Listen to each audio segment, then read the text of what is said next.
दोस्तों समय है 30 BC ईसा के जन्म से 30 साल पहले, यानी आज से 2054 साल पहले मिस्र का वो दिन जब मिस्र की सबसे ताकतवर रानी अपने महल में बैठी है और उसकी नजर एक टोकरी पर है। लेकिन उस फलों से भरी टोकरी में आज कुछ और ही छुपा है। रानी टोकरी खोलती है और उसमें रखे सांप को बाहर निकालकर सांप के दांतों को अपनी छाती में गड़ा लेती है। जहरीले कोबरा से खुद को कटवाकर मरने वाली इस रानी का नाम था क्लियोपैट्रा, जो मिस्र की आखिरी फेरो और सबसे ताकतवर शासकों में से एक थी। कहते हैं कि क्लियोपैट्रा बेहद खूबसूरत थी, इतनी सुंदर कि अगर कोई उसे एक बार देख ले तो उसकी खूबसूरती का दीवाना हो जाए। इसके अलावा क्लियोपैट्रा बहुत समझदार, पढ़ी लिखी और कूटनीति से भरी हुई एक ऐसी चालाक महिला थी जिसे राजनीति की भी अच्छी समझ थी। लेकिन मिस्र की इतनी सुंदर, शक्तिशाली और इस महान फेरो क्लियोपैट्रा के साथ आखिर ऐसा क्या हुआ कि उसने जहरीले कोबरा से खुद को कटवाकर मार डाला। आइए जानते हैं इसके पीछे की कहानी को आज की इस वीडियो में। दोस्तों, गिजा के सुंदर और विशाल पिरामिड की धरोहर मिस्र,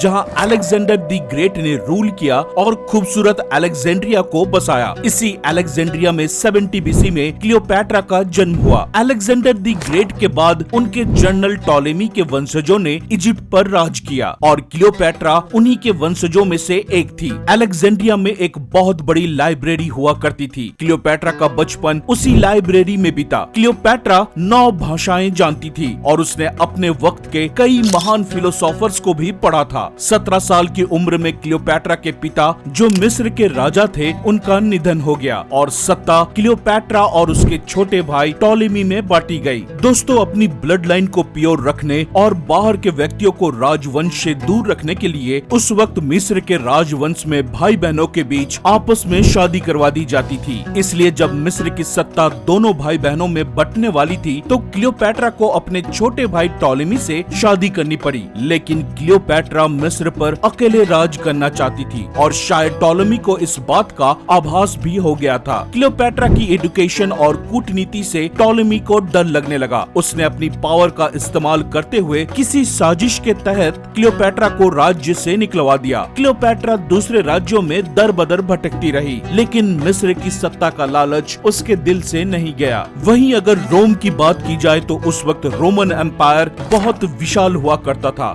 यहाँ तक कि मिस्र भी इसके अंडर आता था। और सबसे खास बात ये कि ईसा के जन्म से तकरीबन 500 से 200 साल पहले रोमन एम्पायर गणतंत्र हो चुका था, जिसकी खुद का एक पार्लियामेंट थी। इस विशाल रोमन एम्पायर में जूलियस सीजर का शासन हुआ करता था, लेकिन पॉम्पी, जो रोम का एक पॉलिटिकल लीडर था, उसके और सीजर के बीच रोम की सत्ता को लेकर गहरी राजनीतिक लड़ाई चल रही थी। इस वर्चस्व की लड़ाई में जब सीजर पॉम्पी पर भारी पड़ने लगा तो पॉम्पी भागकर मिस्र चला गया और उसने टॉलेमी से मदद मांगी। लेकिन टॉलेमी सीजर से दुश्मनी मोल लेना नहीं चाहता था, इसलिए उसने पॉम्पी को मरवा डाला। उसे लगा पॉम्पी की मौत की खबर सुनकर सीजर शायद खुश होगा, लेकिन इस बात से सीजर उल्टा गुस्सा हो गया। मिस्र के राजा टॉलेमी के लिए सीजर का गुस्सा देख क्लियोपैट्रा ने इसका फायदा उठाया। एक रोज सीजर के सामने एक बेहद बेशकीमती कालीन पेश की गई और जैसे ही कालीन को खोला गया, उसके अंदर से निकलती है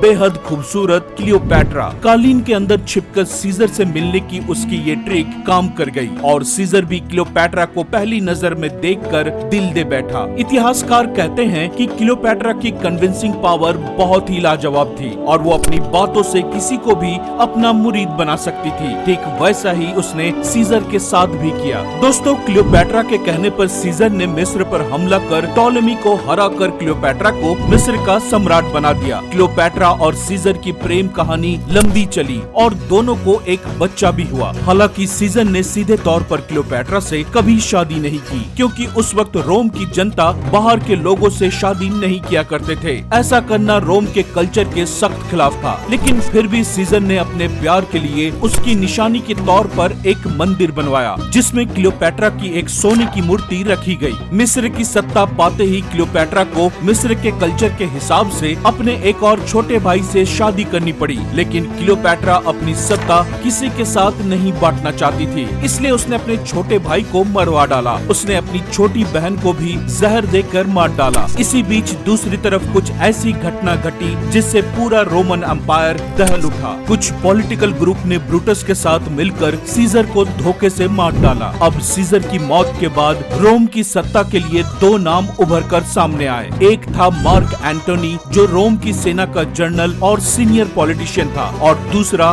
गेयस ऑक्टेवियन सीजर, जो जूलियस सीजर का भतीजा था। दोस्तों, सीजर की मौत के बाद रोम में सिविल वार छिड़ गया, जिसमें एंटनी ऑक्टेवियन के साथ मिलकर सीजर के दुश्मनों को हरा डाला और आपस में समझौता कर रोम की सत्ता को आधा आधा बांट लिया। उधर मिस्र और रोम में एक साथ राज करने का सपना देखने वाली क्लियोपैट्रा ने अब एंटोनी को भी अपने प्यार के जाल में फंसा लिया। कहते हैं कि एंटोनी के सत्ता में आते ही जब उसने मिस्र की रानी को मिलने का बुलावा भेजा तो क्लियोपैट्रा एक सोने की बनी नाव में सवार होकर आई। उस नाव में मौजूद सैनिक क्यूपिड के भेष में धनुष बाण लिए मौजूद थे, जो प्यार का प्रतीक होता है। एंटनी भी क्लियोपैट्रा को पहली नजर में देखकर उस पर फिदा हो गया। एंटनी पर क्लियोपैट्रा के हुस्न का जादू ऐसा चला कि वो अपनी बीवी को छोड़कर क्लियोपैट्रा के साथ रहने लगा। इसके बाद रोम में शांति ज्यादा दिनों तक नहीं टिकी। दरअसल ऑक्टेवियन अपने आप को सीजर का उत्तराधिकारी मानता था, इसलिए उसने एंटनी से पूरे रोम की मांग करनी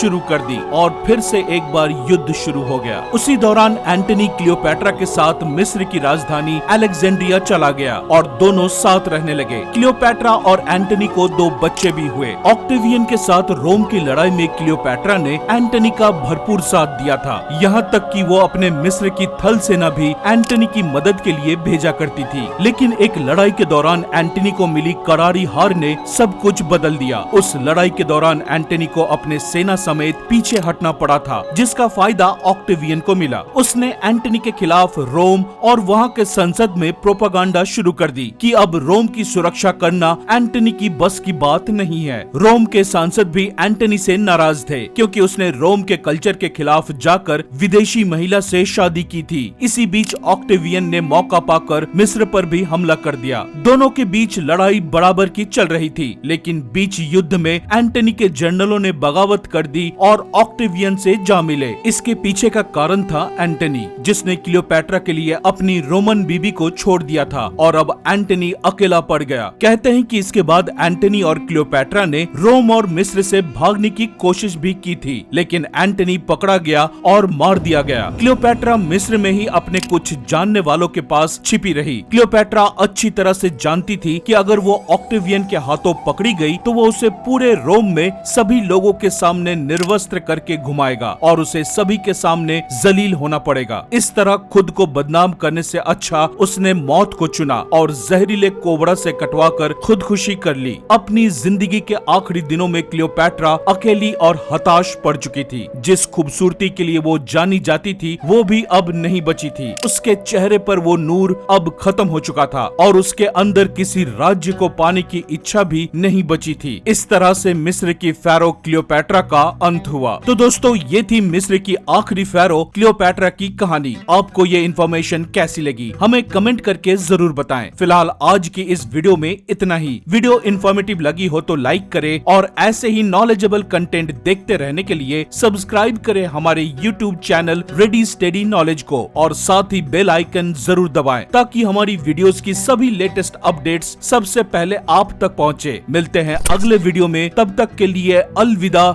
जय हिंद।